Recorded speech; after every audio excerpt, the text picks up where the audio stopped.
आइए शुरुआत करते हैं भारत के भूगोल के एक नए अध्याय सिंधु नदी तंत्र को आज समझते हैं। जी हाँ, नदियों की सभी प्रणाली को समझेंगे, गंगा नदी तंत्र को समझेंगे, ब्रह्मपुत्र जो नदी तंत्र है उसको समझेंगे, प्रायद्वीपीय भारत की नदियों को समझेंगे। और आज सबसे पहले शुरुआत कर रहे हैं उत्तरी भारत की कुछ नदियां हैं, या कहें सिंधु नदी जो तंत्र है उसको भली भांति समझते हैं। तो चलिए शुरुआत करते हैं। भारत के उत्तर में जो नदी बहती है उस नदी का नाम है सिंधु नदी। और सिंधु नदी की कुछ सहायक नदियां हैं जो बार बार परीक्षाओं में पूछी जाती हैं। उस नदी पर कुछ परियोजना भी है। हाल ही में रावी नदी पर कौन सी परियोजना है, ब्यास नदी पर कौन सी परियोजना है, और आजाद पट्टन जो परियोजना है झेलम नदी की, वो परीक्षा में पूछी गई थी। तो आइए शुरुआत करते हैं उत्तर भारत की नदियों से। सिंधु नदी तंत्र को बड़े बारीकी से समझते हैं। यदि बात करते हैं सिंधु नदी की, तो सिंधु नदी का उद्गम स्थान देखिए आप, एक एक पॉइंट को बस हमने समझना है। जो सिंधु नदी है भारत के सबसे उत्तर में बहती है, तो सिंधु नदी का जो उद्गम स्थान है वो मानसरोवर झील है। जी हाँ, मानसरोवर झील है। मानसरोवर झील तिब्बत में पड़ती है और उसी का एक स्थान है चेमयुंगडुंग या कहें बोखरचू। ये ग्लेशियर है, बर्फ के पहाड़ हैं, जिसे बोखरचू हिमनद भी कहा जाता है, चेमयुंगडुंग हिमनद भी कहा जाता है। मानसरोवर झील के पास के स्थान है, या कहें एक जो है ग्लेशियर है या बर्फ का पहाड़ है। जैसे जैसे जो है बर्फ पिघलती है, ऐसे ही पहाड़ी रास्ते के द्वारा पानी जो है कल कल ध्वनि से बहता हुआ आइए जो है भारत के लेह लद्दाख में जाता है, उसके बाद कश्मीर से होता हुआ और चला जाता है पाकिस्तान में। जहाँ जहाँ ये नदी का जो पानी जाएगा वही मार्ग होगा सिंधु नदी का। तो यदि प्रश्न पूछा जाए परीक्षा में, सबसे पहली जो प्रश्न है कि सिंधु नदी का उद्गम स्थान कहाँ से होता है, मानसरोवर झील के पास से होता है, चेमयुंगडुंग से होता है, बोखरचू हिमनद से होता है। और इसी स्थान को बड़े ध्यान समझिए, इसी स्थान को सैनो ख्वाब के नाम से भी जाना जाता है। देखिए कहीं कहीं किताबों में इसी स्थान को सैनो ख्वाब भी कहा जाता है। तो ये सभी स्थान आपको मानसरोवर झील के पास मिलेगा, और मानसरोवर झील के पास ही कैलाश पर्वत शिखर भी है। तो आइए जो है शुरुआत करते हैं। तो मानसरोवर झील के पास से निकलकर ये सिंधु नदी लेह से गुजरती हुई, कश्मीर से गुजरती हुई, और उसके बाद ये पाकिस्तान में चली जाती है। पाकिस्तान की मुख्य नदी है सिंधु। पाकिस्तान से होती हुई कराची शहर से होती हुई, जी हाँ, कराची जो शहर है उसके पूर्व दिशा में आपका है सिंधु नदी, और वहाँ से होती हुई ये नदी गिर जाती है आपका अरब सागर में। तो अरब सागर में गिरती है, मगर जो इसका उद्गम होता है मानसरोवर झील से, उद्गम होता है मानसरोवर झील से। उसके बाद जो है एक प्रश्न हाल ही में पूछा गया था कि सिंधु नदी जब भारत में एंट्री लगाती है तो ये किन दो पर्वत श्रृंखला के मध्य से गुजरती है। देखिए सारे आपने एग्जाम के जितने भी इंपॉर्टेंट प्रश्न पूछे गए हैं, एक एक प्रश्न को आपने ध्यानपूर्वक समझना है। तो ध्यान रखना है, लद्दाख पर्वत श्रृंखला और जास्कर पर्वत श्रृंखला, बहुत ध्यान समझिए। एक लद्दाख पर्वत श्रृंखला है, एक जास्कर पर्वत श्रृंखला है। इन्हीं दो पर्वत श्रृंखलाओं के मध्य से जो नदी गुजरती है उसे ही सिंधु नदी कहा जाता है, उसे ही कहा जाता है सिंधु नदी। अब सिंधु नदी की कुछ सहायक नदियां भी हैं। जैसे यदि पूछा जाए परीक्षा में कि सिंधु की सबसे बड़ी सहायक नदी बताओ, तो ध्यान रखना है चिनाब जो है सिंधु की सबसे बड़ी सहायक नदी है। अब चिनाब जो नदियां हैं, इस चिनाब नदी में भी झेलम नदी मिली हुई है। रावी नदी जो है किस नदी में मिली हुई है, चिनाब में मिली हुई है। उसके बाद एक सतलुज नदी है, सतलुज नदी भी आकर चिनाब में मिल जाती है। और सतलुज नदी की सहायक नदी क्या कहलाती है, ब्यास कहलाती है। देखिए ये तंत्र कैसे बना हुआ है, सिंधु नदी तंत्र कैसा है, ये कैसा जाल बिछा हुआ है, इस जाल को बहुत बारीकी से समझते हैं। सबसे पहले देखिए इस क्रम को समझिए। उत्तर से दक्षिण क्रम पूछा जाएगा इन नदियों का, तो सबसे पहले जो नदी आपको दिखाई रही है सिंधु दिखाई दे रही है।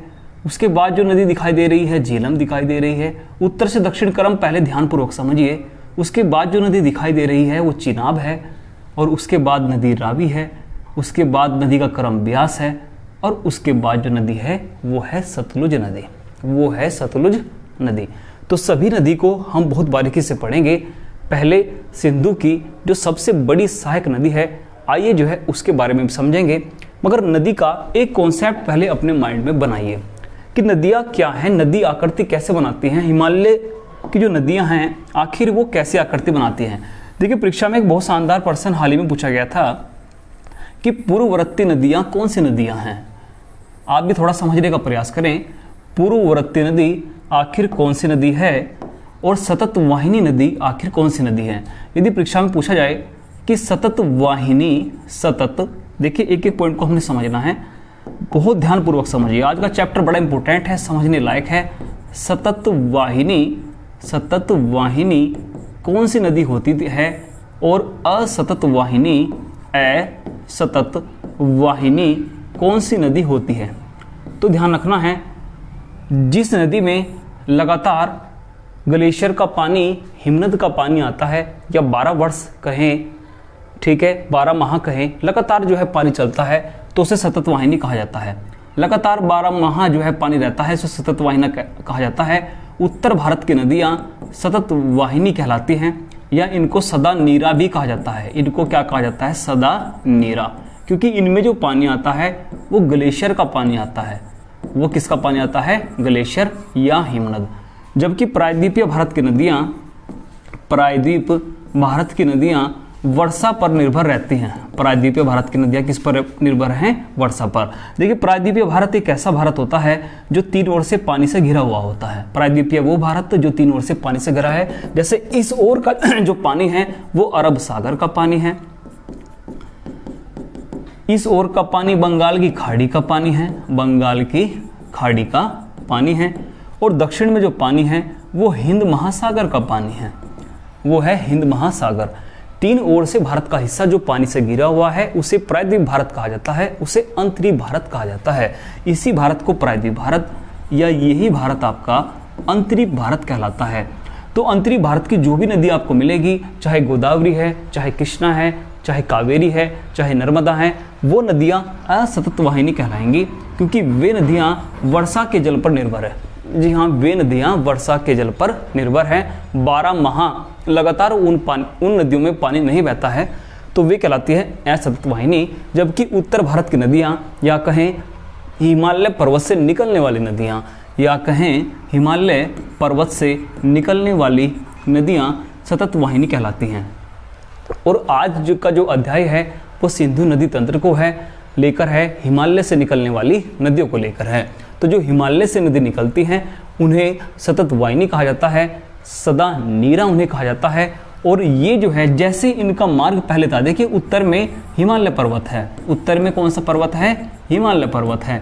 हिमालय पर्वत से पहले भी इनका मार्ग ऐसे ही था, हिमालय पर्वत बनने के बाद भी इनका मार्ग ऐसे ही है, तो इनको पूर्ववर्ती नदी भी कहा जाता है, इनको पूर्ववर्ती नदियाँ भी कहा जाता है। इस पॉइंट को आप बहुत बारीकी से समझें। पूर्ववर्ती नदियाँ हिमालय की नदियाँ कहलाती हैं। हिमालय के पर्वत से पहले भी वे नदी उसी मार्ग से बहती थी, और हिमालय के बनने के बाद उसी घाटी में से बहती हैं, उसे ही पूर्ववर्ती नदी कहा जाता है। हिमालय की नदियाँ पूर्ववर्ती नदी का ही उदाहरण है। और देखिए हाल ही में एक प्रश्न पूछा गया था कि जब नदी आकृति बनाती है, देखिए गोर्ज जो आकृति है जिसे खड कहा जाता है, वो नदियों द्वारा बनाई गई आकृति है। वी आकार की घाटी, ये भी नदियों द्वारा बनाई गई आकृति है। जैसे आपने पढ़ा होगा बंगाल की खाड़ी की ओर नदियां डेल्टा बनाती हैं, तो डेल्टा आकृति भी नदियां बनाती हैं। जैसे आपने पढ़ा होगा कि नर्मदा और ताप्ती अरब सागर की ओर जो खड़ बनाती हैं उसे जवारनद मुख कहा जाता है, उसे जवारनद मुख कहा जाता है, या उसे एस्चुरी कहा जाता है। ठीक है, इधर जो है बहाव बहुत तेज है, तो एक खड़ का निर्माण होगा, उसी खड़ को जवारनद मुख बोलते हैं, उसी खड़ को एस्चुरी बोलते हैं, या उसे गार्ज भी कहा जाता है।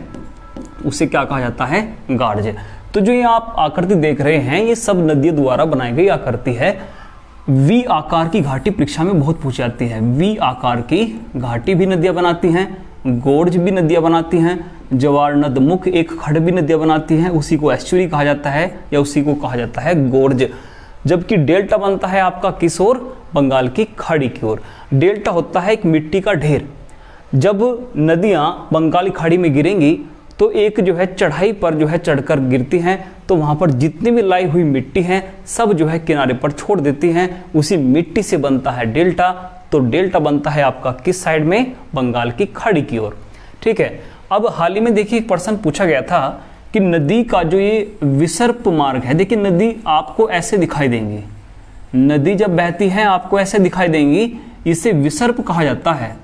इस आकृति को क्या कहा जाता है? विसर्प। और इसी को मियांडर भी कहा जाता है। बड़े ध्यानपूर्वक समझिए, इसे ही क्या कहा जाता है? मियांडर। तो यदि पहले कहीं पर प्रश्न ये बने कि नदी द्वारा बनाई गई आकृति बताइए, तो नदी द्वारा बनाई गई आकृति गोर्ज भी हमने पढ़ा है, वी आकार की घाटी भी पढ़ा है, विसर्प भी हमने पढ़ा है। बहुत ध्यानपूर्वक समझें, मियांडर भी उसी को ही कहा जाता है, और ज्वारनदमुख एस्चुरी भी कहा जाता है, डेल्टा भी कहा जाता है। नदियां, ध्यान रखिए, अपने से कुछ दूरी पर कुछ झील का निर्माण कर लेती हैं। ठीक है, कुछ झील का निर्माण कर लेती हैं। उस झील को गोखुर झील कहा जाता है।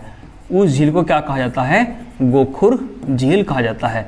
तो ये प्रश्न परीक्षा में पूछा जाता है कि नदियों के पास जिस झील का निर्माण होता है उसे ओक्सबो लेक भी कहा जाता है, उसे गोखुर झील भी कहा जाता है। आप एक बार स्क्रीनशॉट ले सकते हैं, क्योंकि बहुत महत्वपूर्ण प्रश्न यहाँ से परीक्षा में आपको मिलेंगे। उसके बाद जो है सिंधु नदी तंत्र को हम समझेंगे। सबसे पहले सिंधु नदी की यदि बात करें, कुल जो है 2880 किलोमीटर जो है सिंधु नदी का प्रवाह है। सिंधु नदी के उद्गम स्थान को हमने पढ़ा है। सिंधु नदी अरब सागर में जाकर गिरती है, मगर सिंधु नदी को लेकर सबसे इंपॉर्टेंट बात आता है, इसके समझौते को लेकर प्रश्न पूछा जाता है कि सिंधु नदी को लेकर समझौता कब हुआ था। देखिए, सिंधु नदी को लेकर सितंबर 1960 में एक समझौता हुआ था। सितंबर 1960 में एक समझौता हुआ था। समझौता हुआ था शहर कराची में, जहां पंडित जवाहरलाल नेहरू और पाकिस्तान के राष्ट्रपति अयूब खान के मध्य ये समझौता हुआ था। देखिए, बहुत इंपॉर्टेंट प्रश्न है, एक एक पॉइंट को आप समझिए। यदि प्रश्न पूछा जाए कि सिंधु नदी समझौता कब हुआ था, तो ये 1960 में हुआ था। सिंधु नदी समझौता कराची में हुआ था, पंडित जवाहरलाल नेहरू और अयूब खान के मध्य हुआ था। और आखिर इस समझौते में क्या बात कही गई थी, तो एक एक पॉइंट को हमने समझना है। बात कही गई थी कि सिंधु, देखिए ऊपर से समझिए आप, बात कही गई थी कि सिंधु नदी और उसके बाद जो नदी है झेलम, और उसके बाद जो नदी है चिनाब, उसके बाद जो नदी है चिनाब। तो समझे, तो बात कही गई थी समझौते में कि सिंधु, झेलम और चिनाब का 80% जो पानी का इस्तेमाल करेगा वो पाकिस्तान करेगा, जबकि 20% पानी का इस्तेमाल वो भारत करेगा। ठीक है, सबसे पहला पॉइंट समझिए क्या हुआ था। ये समझौता बहुत पूछा जाता है परीक्षा में। इसमें मध्यस्थता किसने की थी? विश्व बैंक ने की थी। ये भी प्रश्न हाल ही में पूछा गया था कि समझौते में मध्यस्थता करने वाला कौन था? वो था आपका विश्व बैंक। विश्व बैंक ने मध्यस्थता की थी। समझौता पंडित जवाहरलाल नेहरू और अयूब खान के मध्य हुआ था। और पहले पॉइंट क्या रखा गया था कि सिंधु, झेलम और चिनाब, सिंधु, झेलम और चिनाब का 80% पानी का इस्तेमाल पाकिस्तान के द्वारा किया जाएगा, जबकि 20% पानी का इस्तेमाल भारत के द्वारा किया जाएगा। दूसरा पॉइंट रखा गया था कि जो बाकी की नदियां हैं, बहुत ध्यानपूर्वक समझे, जो बाकी की नदियां हैं जैसे रावी नदी, बहुत ध्यान से समझे, जैसे रावी नदी, आपका ब्यास नदी और आपका सतलुज नदी। आपका कौन सा? सतलुज नदी। ठीक है, उसके बाद जो नदी आती हैं रावी, ब्यास और सतलुज। इन नदियों के पानी का इस्तेमाल 20% तो पाकिस्तान करेगा और 80% कौन करेगा? इंडिया, भारत करेगा। तो ये बात समझौते में हुई थी। सिंधु नदी समझौता बड़ा इंपॉर्टेंट है कि नदियों को लेकर हुआ था। ऐसा परीक्षा में प्रश्न पूछा जा सकता है कि पाकिस्तान 80% किन नदियों का पानी इस्तेमाल करेगा, तो सिंधु, झेलम और चिनाब। ठीक है, जबकि भारत रावी, ब्यास और सतलुज का इस्तेमाल करेगा 80% पानी का। तो ये समझौता बहुत इंपॉर्टेंट है। कराची शहर में हुआ था, 1960 में हुआ था। मध्यस्थता किसने की थी? विश्व बैंक ने की थी। और ये किस किस के मध्य हुआ था, तो आपने ध्यान रखना है, पंडित जवाहरलाल नेहरू और पाकिस्तान के राष्ट्रपति अयूब खान के मध्य यह समझौता हुआ था। उसके बाद सिंधु नदी को लेकर जो सबसे अच्छा प्रश्न परीक्षा में पूछा जाता है कि सिंधु नदी, जी हाँ, सिंधु नदी में कुछ नदियां मिलती हैं, जैसे दाईं ओर से भी नदी मिलती है और बाईं ओर से भी नदियां मिलती हैं। तो सिंधु नदी में यदि प्रश्न पूछा जाए कि बाईं ओर से मिलने वाली नदियों का क्रम बताइए। बाईं ओर से मिलने वाली नदी, बाईं ओर से मिलने वाली जो नदियां हैं उनको बहुत ध्यान समझें। सिंधु नदी में बाईं ओर से कौन कौन सी नदी मिलती है, सब नदी के नाम आपको ध्यान करने हैं। तो पहले बाईं ओर से यदि भारत की बात करें तो ध्यान रखिए श्योक नदी मिलती है। कौन सी नदी है? श्योक नदी। ये बहुत अच्छा पर्सन है, लद्दाख में मिलती है, पूछा जाता है परीक्षा में। उसके बाद गिलगित नदी मिलती है। उसके बाद की जो नदी है गिलगित नदी मिलती है बाईं ओर से। उसके बाद जो है पाकिस्तान में कुछ नदियां हैं जो मिलती है, जैसे काबुल नदी, जी हाँ काबुल नदी मिलती है। और उसके बाद मिलती है गोमल नदी। उसके बाद कौन सी नदी मिलती है? गोमल नदी। तो पहले इन नदियों को समझिए, यहाँ से प्रश्न पूछा जाता है। श्योक नदी, गिलगित नदी, काबुल नदी और गोमल नदी वे नदियां हैं जो सिंधु नदी में मिली हुई हैं। किस ओर से? बाईं ओर से। ऐसे ही यदि आपसे परीक्षा में पूछ लिया जाए कि सिंधु नदी में दाईं ओर से मिलने वाली नदियों को बताइए, दाईं ओर से जो मिलने वाली नदी हैं, अब उनकी बात कर लेते हैं।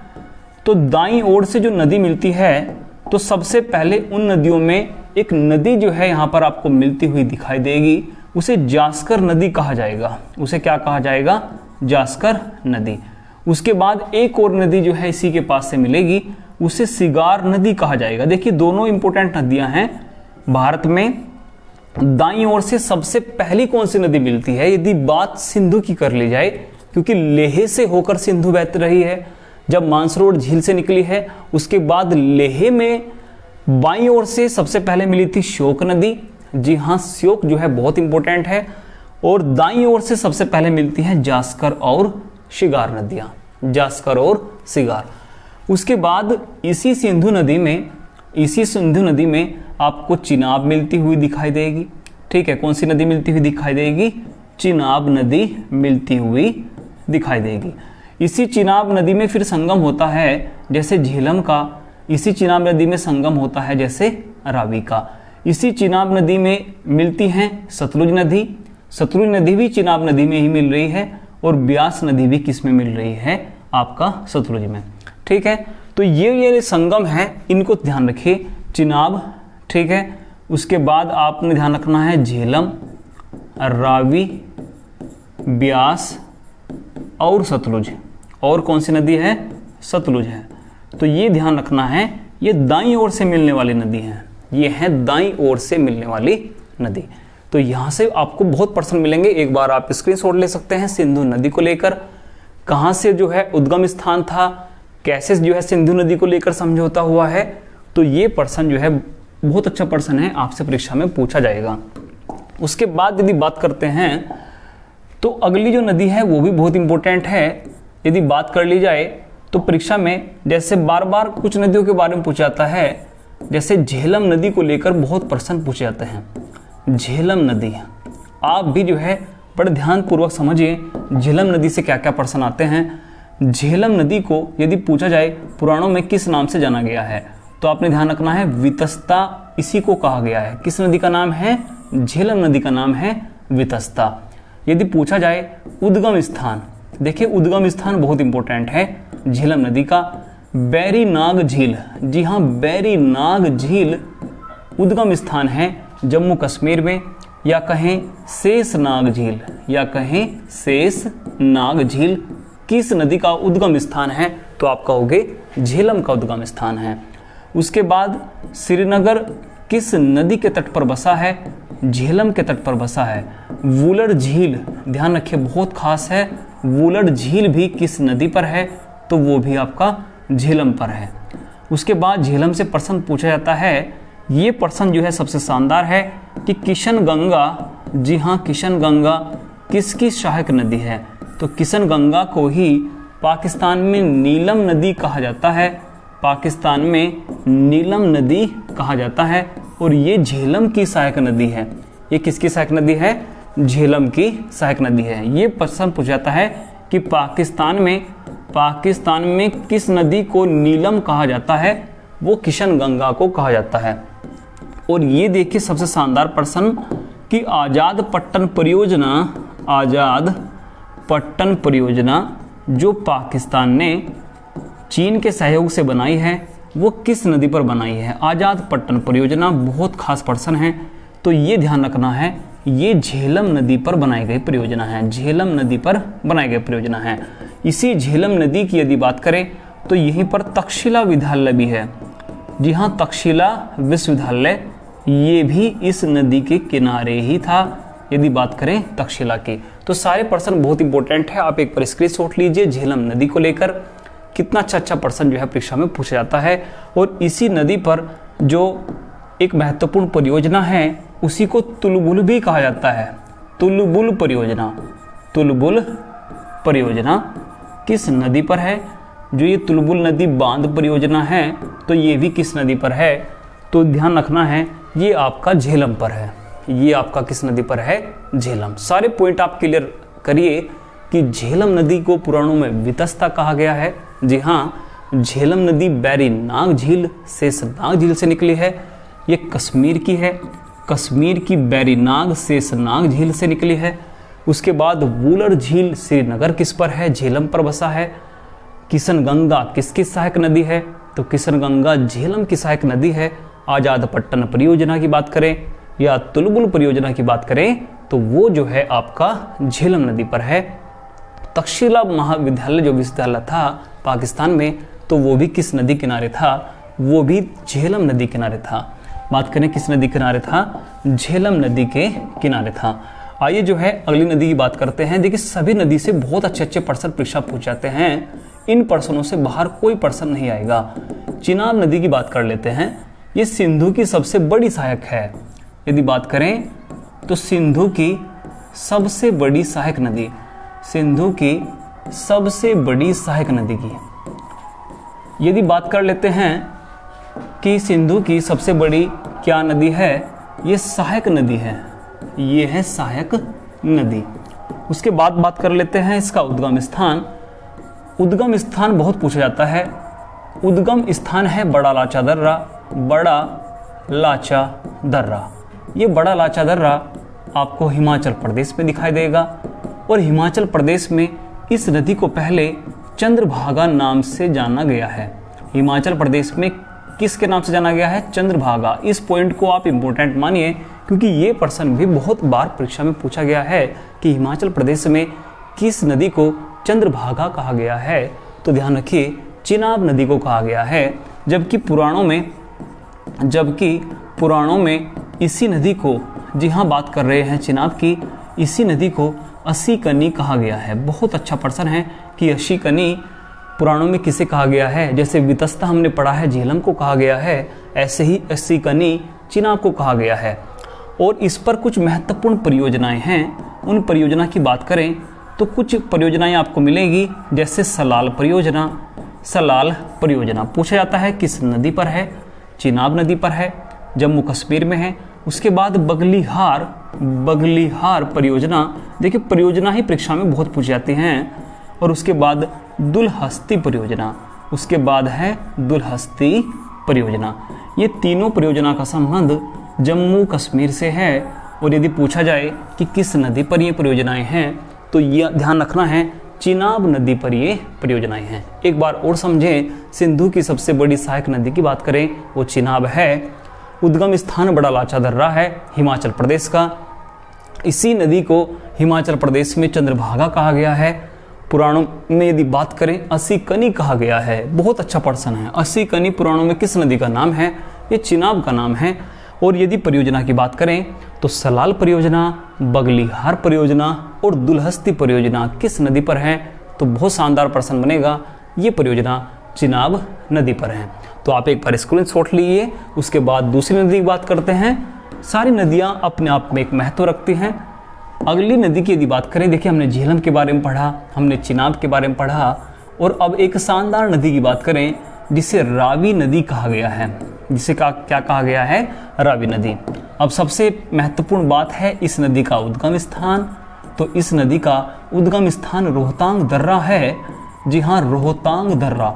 रोहतांग दर्रे की बात करें तो ये भी आपका हिमाचल प्रदेश में पड़ता है। ये भी कहाँ पड़ता है? हिमाचल प्रदेश में। यदि प्रश्न की बात करें तो पुराणों में पूछा जाता है कि किस नदी को पुराणों में पुरुषणी कहा गया है? पुरुषणी कहा गया है? तो पुराणों में पृष्णी रावी नदी को कहा गया है। यदि पूछा जाए कि थीन बांध, बहुत अच्छा प्रश्न है, थीन बांध और राजा रणजीत सागर बांध, रणजीत सागर बांध किस नदी पर है? ये प्रश्न जो है सबसे ज़्यादा प्रश्न परीक्षा में पूछे जा रहे हैं कि थीन बांध और राजा रणजीत सागर बांध किस नदी पर है? तो आपने ध्यान रखना है रावी नदी पर है। जी हाँ, किस नदी पर है? रावी नदी पर। एक बार और समझे, उद्गम स्थान रोहतांग दर्रा है, पुराणों में इसे पृष्णी कहा गया है, रावी नदी को कहा गया है, थीन बांध और रणजीत सागर बांध इसी नदी पर है। इसी नदी के साथ साथ जो है ब्यास नदी की भी बात कर लेते हैं। रावी नदी के साथ ही ब्यास नदी की बात कर लेते हैं, जो ब्यास कुंड से निकली है। यदि उद्गम स्थान की बात करें तो ब्यास कुंड उद्गम स्थान है आपका ब्यास नदी का। ये भी रोहतांग दर्रे के पास है, रोहतांग दर्रे के पास है। देखिए, रोहतांग दर्रे के पास से निकलने वाली दो नदियां पूछी जाती हैं, एक रावी है, एक ब्यास है। एक रावी है और एक क्या है? ब्यास है। और बहुत अच्छा प्रश्न बनता है कि पुराणों में किस नदी को विपाशा कहा गया है? विपाशा कहा गया है। तो ध्यान रखना है, ब्यास को ही विपाशा कहा गया है यदि बात करते हैं पुराणों में।